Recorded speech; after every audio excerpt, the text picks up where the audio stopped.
Oh, not again.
Yeah, Kavya?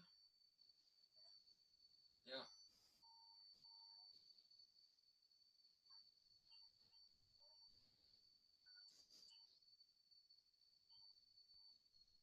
I'm sitting here. Anusha has joined now. I didn't see you on.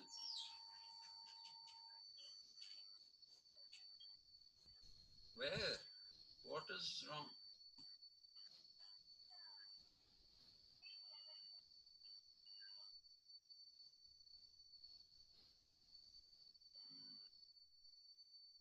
Just try again because Anusha has come. Hmm? Let me see again. Yeah.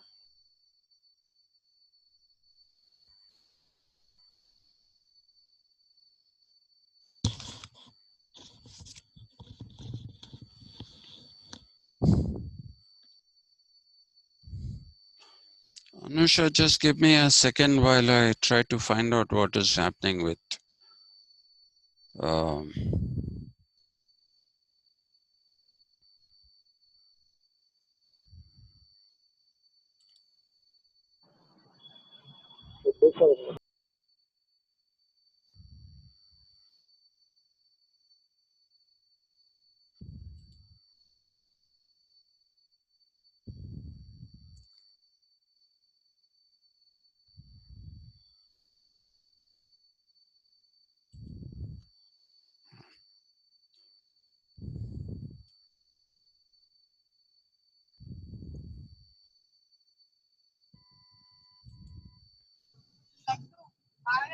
Good afternoon, sir.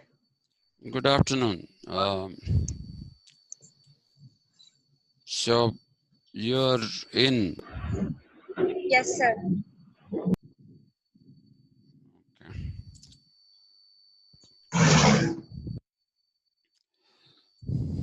Okay, let us try to finish Buddha today. Yes, sir. I was. Anusha, can you hear me?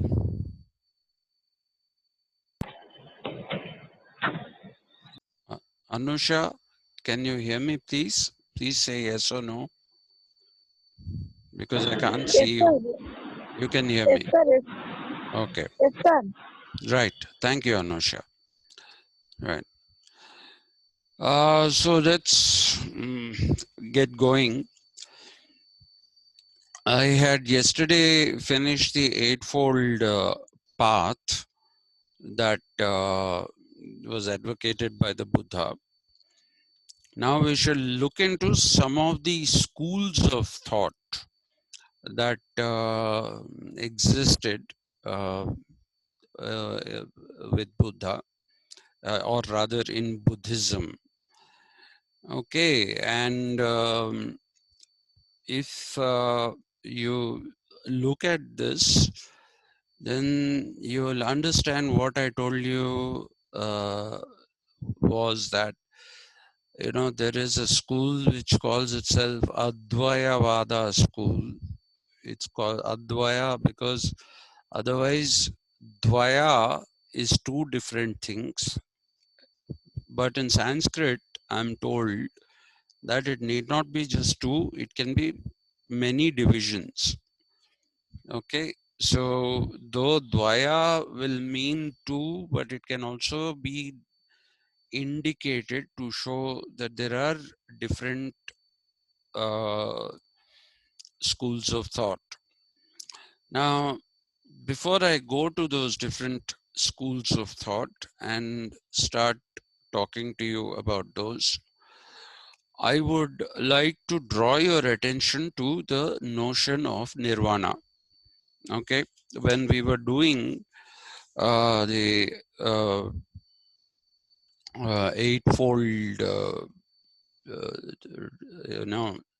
steps which he talked about, in that the fourth was samma in Pali. It was samma kammanta, whereas in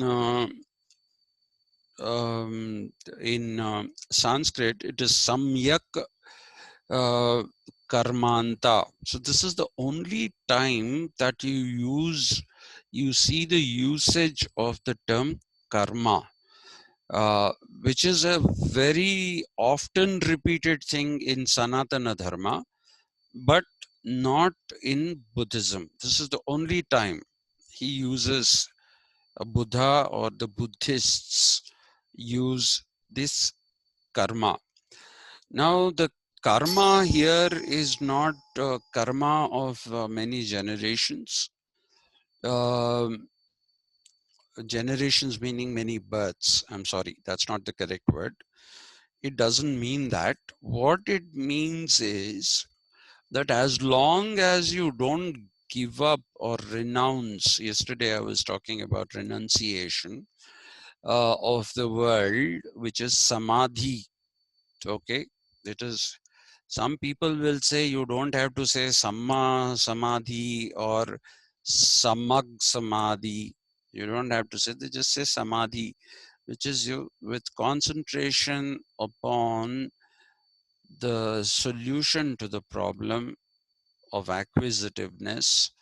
Mainly, if you do that, if you overcome tanha, okay, which is a part of the fourfold truths, the first one of which I told you is dukkha, the second one is samudaya. In samudaya, it is tanha. Tanha is your desire, craving to have worldly or material things. So as long as you're caught in this, the Buddha says you're going to be born again and again. Okay. Now, there is a little bit of ambiguity here.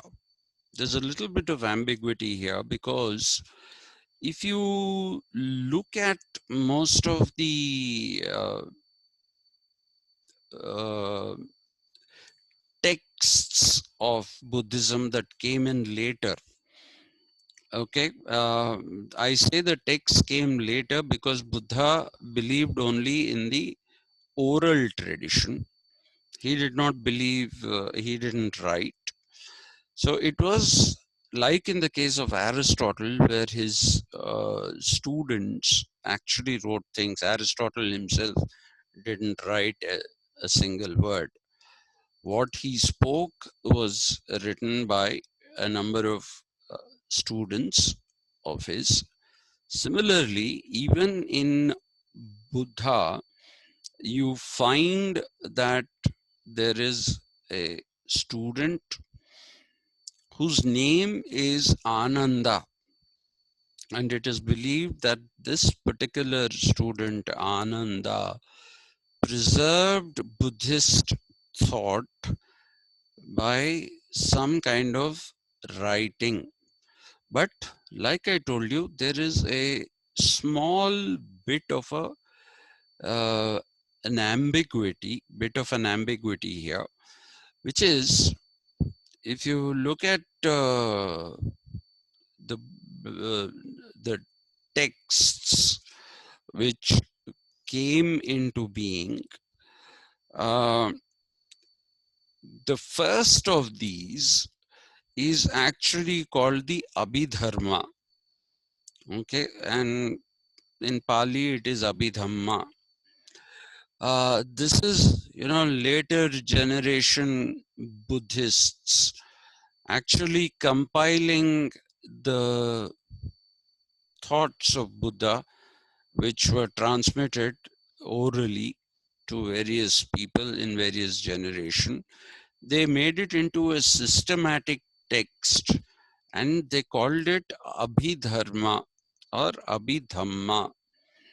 Okay, but there is also another one which is called the Jatakas. Okay, the Jatakas are those which are supposedly the stories of Buddha in his various lives. Okay, these are supposed to be accounts of of the Buddha in his various lives. Now, and these lives sometimes, or in many times, instances, he's an animal. Okay, sometimes he's a deer, sometimes he's an elephant, sometimes he's a lion, sometimes he's an ant. Okay, so he went through all these different cycles of life and death, and finally, by understanding the principle of samsara and the dukkha that this samsara creates through tanha and samudaya, by understanding this, he broke the cycle of life and death and became the bodhisattva. He became the bodhisattva and he attained nirvana, which in Pali is nibbana, Nibba, with an with an accent on top, nibbana, or nirvana. Okay, now his teachings were originally spoken of, and even in speech you can have compilations, and these were uh, divided into two. One which were called the in Pali, they were called the suttas, Suttas, suttas, and in Sanskrit, these were simply called sutras, Sutra, principles. And these were things that were applied to all people. Okay, they were applied to all people. And you will also see that there is another compilation which was transmitted orally, and this was called, according to some people, it was called Vinaya. But there are scholars like Bhikkhu Parekh who say that it is not just Vinaya, it is Vinaya Sutras. Okay, so some people say this was just called Vinaya, and some people say no, it was not just Vinaya, it was Vinaya Sutras, which are different from the ordinary sutras. The ordinary sutras were applicable to the laity, the common people. But the Vinaya sutras are those which are for monks living in monasteries. Okay, those monks, Buddhist monks who lived in various different monasteries. Even today, if you go to Ladakh and Leh, you find these monasteries. And of course, the very famous Chinese monastery is the Shaolin Monastery. It's also called the Shaolin Temple. Okay, so you do find the you do find this little bit of a problem. If there is no karma, then how did you pass through various life cycles?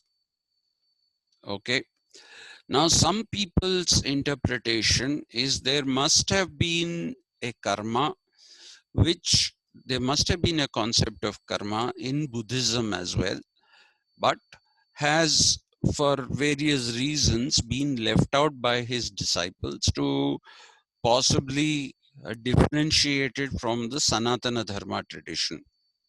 But some other people say that it is a matter of a soul going through all forms of life before it reaches the human form, and it is in the human form that one can break the cycle of life and uh, death and rebirth and attain nirvana or nibbana in Pali. That is what some people say. So I have no authority here to tell you that one is correct and the other is not. But the overwhelming evidence is that there is no usage of the concept of karma in Buddhism. So possibly the second explanation that I have talked about, which is, it goes through all forms of life, all iterations of life, the soul, that is what is there in the Jatakas. Okay, in English they are called the Jataka tales, but it is simply Jatakas as far as the Buddha is concerned. Okay, so you will see that this is one of the things that we find in Buddha, apart from the text which was called Abhidharma or Abhidhamma. And some people later on added on some more sutras. Okay, and these sutras came to be called Mahayana Sutras. Okay, the Mahayana Sutras have also been given another name, and they are called the Buddha Vachana. The Buddha Vachana is the speech. The Vachana, see, Vachana at one level is just speech, but at another level, when you talk about Vachana, it is also a moral speech. In Sanskrit, what people say is that when you are telling people about righteousness in life, then that becomes pravachana. Okay, some of the Sanskrit scholars argue that vachana itself is sufficient. Vachana itself is sufficient. You don't have to say pravachana.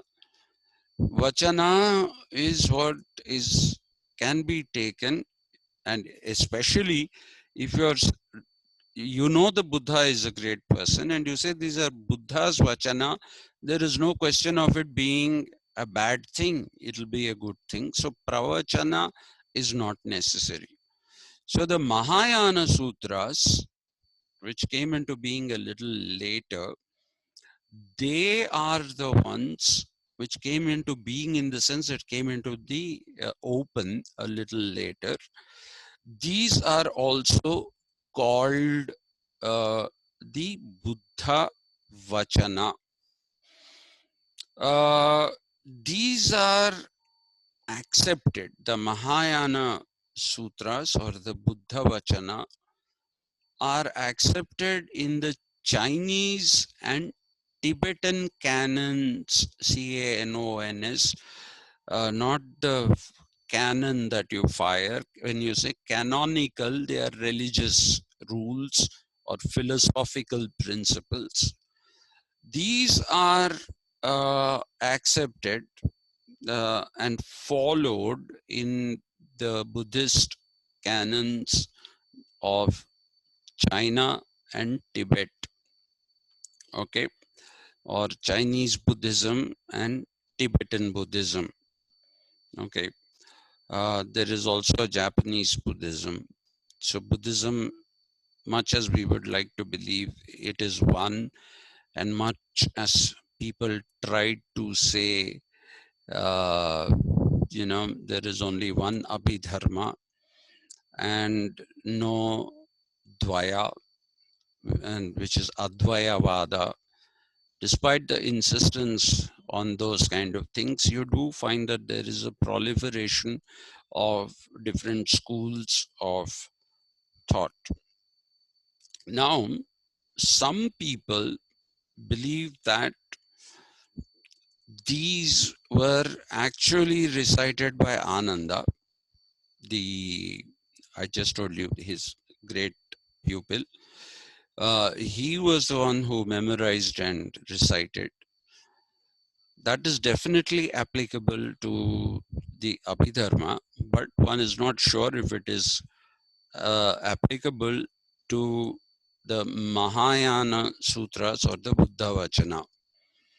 Some of the Buddhists, they basically say that the Mahayana,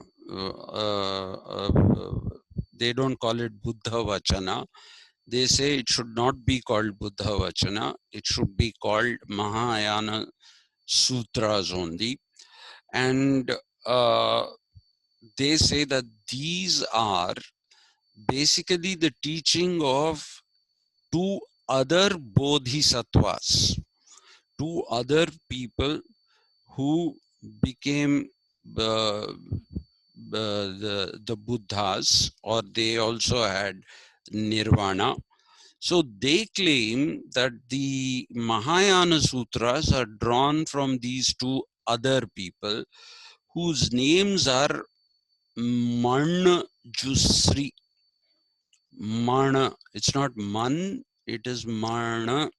Manjusri is supposed to be one more bodhisattva, as is Avalokiteshvara. These were supposed to be two more uh, Buddhists, so to speak, who people say were the ones whose teachings are the ones that became Mahayana Buddhism. Uh, but there are others in the Buddhist this thing who say that there is only one bodhisattva. There are not so many bodhisattvas. The Manjusri is not a bodhisattva, neither is Avalokiteshvara a bodhisattva. They said they are not bodhisattvas. The only bodhisattva is Siddhartha Gautama or Gautama. Okay, they say these things appeared a little late because of the fact that the area from where Buddhism came into India from Nepal, I told you he was born in Kapilavastu in the Lumbini area. So when they came into India, Buddhism faced a lot of resistance from the Nagas.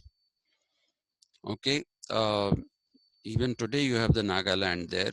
The Naga tribes are still there, and uh, these uh, people claim, those who support the idea that the Mahayana Sutras are the ones which belong to Buddhist school of thought, they or that they were actually Buddha Vachanas. They believe that they appeared very late because of the fact that due to the threat of the Nagas are a warrior clan. They are extremely aggressive. Even today, most Nagas are very aggressive. Okay, and so they are an aggressive clan. So to protect that knowledge from being destroyed by the Nagas, to protect the individuals who held that knowledge in their memories from being killed by the Nagas, there was a lull when people did not talk about this at all. Okay, so they say that this came in later for that reason, and there are no other bodhisattvas. Uh, there is no bodhisattva called Manujusri, neither is there one called Avalokiteshvara. They say these are not bodhisattvas at all. They might be great people, great teachers, but not bodhisattvas. That is what some people say. It is at this time that the Theravada school came into being. Theravada. The Theravada school does not accept the Mahayana Sutras. Okay. And the Theravada school is primarily an Indian school of Buddhism, as opposed to, the Mahayana schools being the basis for the canons of Buddhism in China and in Tibet. The Theravada school is an Indian school, and probably there is some truth in what Amartya Sen says in his book, The Argumentative Indian. Uh, the title itself says everything. You don't need to read the book. So we are a bit argumentative. So maybe the Theravada school is a part of the tradition of argumentation that is somehow ensconced in the Indian culture. People argue about everything. No, very little agreement can you find on anything. If somebody says one thing, then somebody rejects that and says this is not that.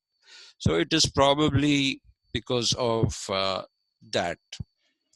And there are the Theravada school, and there are some minor schools of Buddhism which don't deserve a mention, so I'm leaving them out.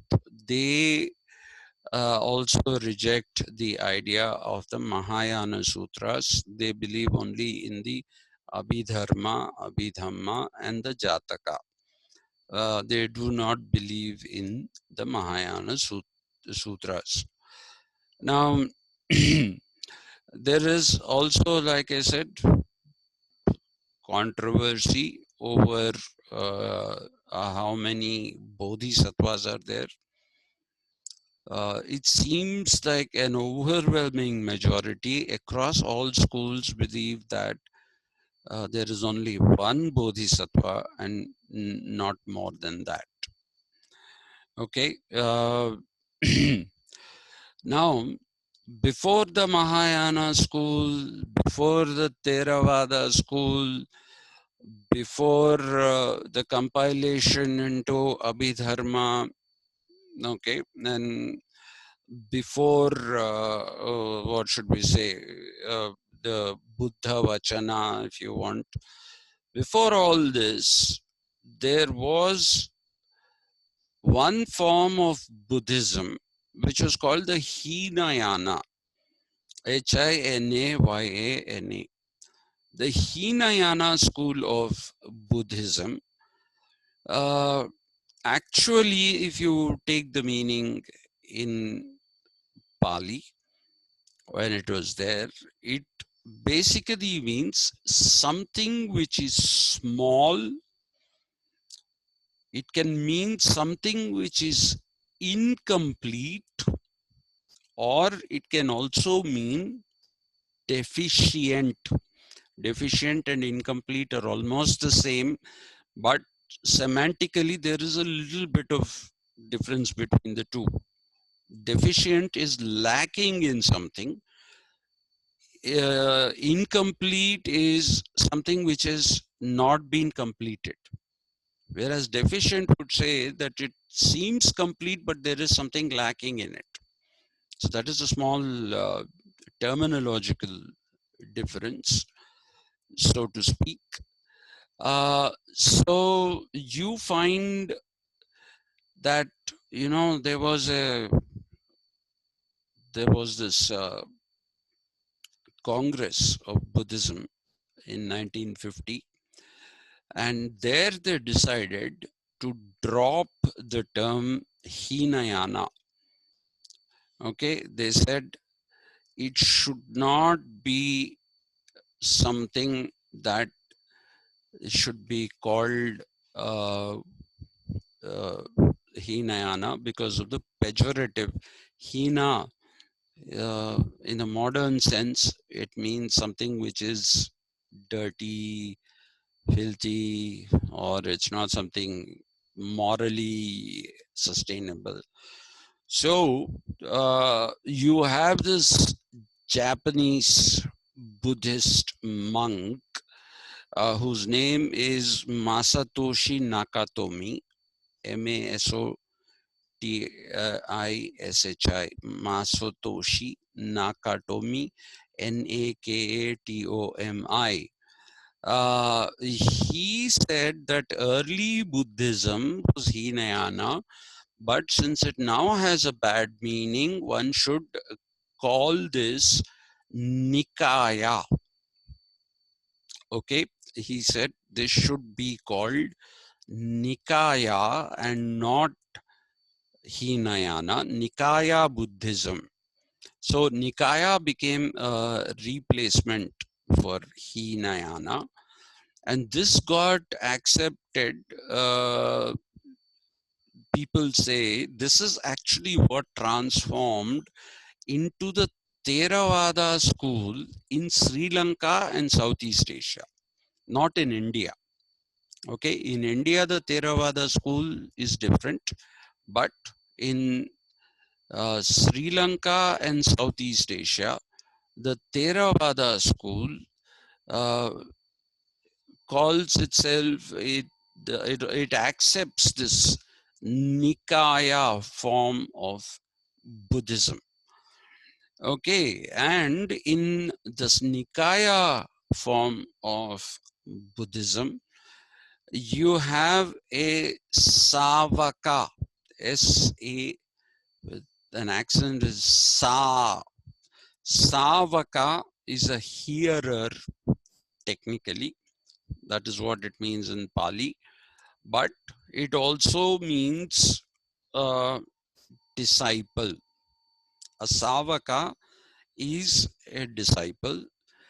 In Sanskrit, it becomes Sravakayana. It just is not simply Savaka as it is in the case of Pali. It becomes Sravakayana in the case of uh, Sanskrit. Okay, and a Sravakayana or a Savaka is one who wants to be an Arhat. Okay, Arhat, Arhat. Arhat, all the Buddhists agree, has been derived from the Rig Veda. Okay, this term Arhat has been derived from the Rig Veda. This is what all the Buddhist schools also uh, basically agree. But there are disagreements over what or who is an Arhat. But before that, just as an aside, let me tell you that the term Sravakayana is used as Sravaka in the Jainist school also as a disciple. And the Jains also have two schools, the Digambaras, who wear no clothes, and the Shvetambaras, who wear only white. That is supposedly for the sake of the modesty of women that the Shvetambara schools came. Most of the men will be Digambaras, and almost all women are Shvetambaras. That is what you will see. And this Arhat, the thing that we are talking about, is like the Telugu word Arhata. Arhata is some kind of a qualification, right? Which means it is not qualification, eligibility. Okay, it becomes eligibility. In the Mahayana school of Buddhism, uh, Arhat basically means uh,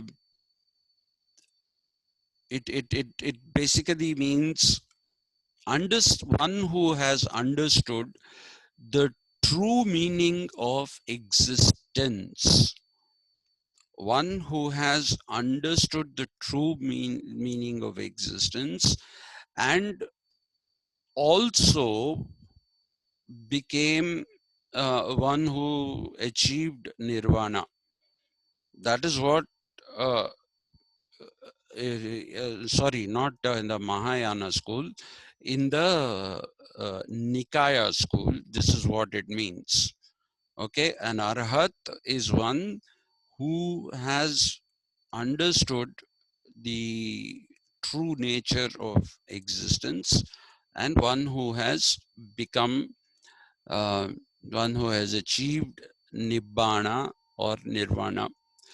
But the Mahayana school says that Arhat is where you are on the road.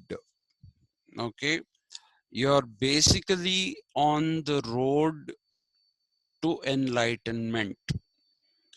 Okay, you have earned the eligibility to become a bodhisattva, but you have not become the bodhisattva. This is what the Mahayana school says. So Arhat is eligibility. You have the eligibility to become uh, a bodhisattva, but not a bodhisattva in you haven't become a bodhisattva. The Theravada school puts it in a different way. It uses the word sila, Sila, but on the I you put a hyphen, which is E. So sila is there in Telugu. Seelam, it is used for chastity. Okay, something which is chaste. Okay, and what is chastity? Chastity is basically morality here. Okay, so sila is morality. So the Theravada school basically says that one who has become arhat has attained the highest possible sila, morality, and he is somebody who now has prajna, prajna. Prajna is insight into life and is capable of true dhyana. He is capable of true dhyana, and this person's qualification is basically what even the Theravada school says. Okay, so in the Mahayana thing and in the uh, Theravada, there is agreement over this, but there is a disagreement over, uh, you know, uh, the idea. The Mahayana school believes that when the time is right, the Buddha will come back. Okay, it's something like Christian resurrection. Okay, they believe that the Buddha will come back, but the Theravada school simply says no, there is no coming back as far as the Buddha is concerned, because once he has attained nirvana, why will he be born again? So that is the big difference between uh, the two schools. Okay, and the Mahayana school and the Theravada school, they believe in the four truths. Uh, they also believe in the Eightfold Path, right? So, what you must therefore remember is that the Eightfold Path is shown in the form of a circle with 8 spokes, uh, which is that is the 8 spokes are, this is called the Dhamma Chakra or the Dharma Chakra, right? So what we find in the Indian flag as the Ashoka Chakra is Ashoka's interpretation of the Buddhist Dharma Chakra. Okay, we'll stop. I think this is enough about Buddhism.